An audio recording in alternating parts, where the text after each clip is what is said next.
One of the big transformations that we're going to see over the next 10 years is that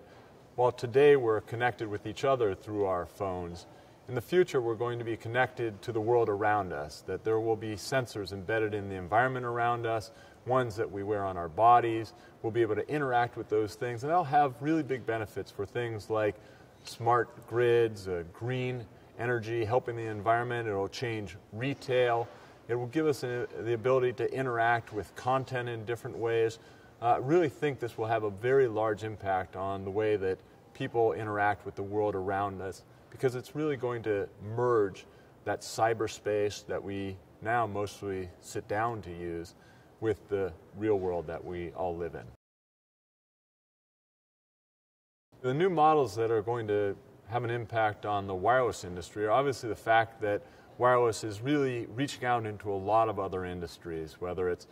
banking or education or automotive or many other industries, and therefore the creation of broader partnerships is really going to be an important one for the wireless industry, and it will change the way that devices get made, that operators work with each other and work with the manufacturers of all these broad range of devices, and it's going to change those other industries as well, because they'll need to deal with the fact that things are real time and online all the time. At Qualcomm, one of the ways that we make sure that we remain innovative is to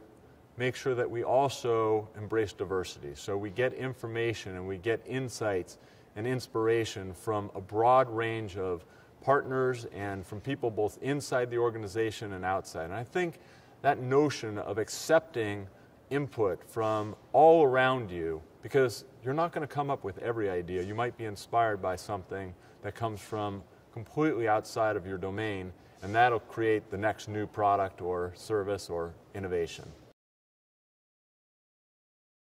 The wireless industry really has a great opportunity to work with other industries to improve standards of living and quality of life. An area that we focused on a lot is mobile health care, where the idea that people can be monitored at all times, particularly people with chronic conditions that really would benefit from having full-time monitoring and control. Other areas are education, where kids will actually be able to interact with each other through social networking, tell each other how they've solved problems, interact with their teacher, but even more importantly, to get away from a paper book, which is a static thing, and move to something which is rich in multimedia, like the internet that they're used to playing with.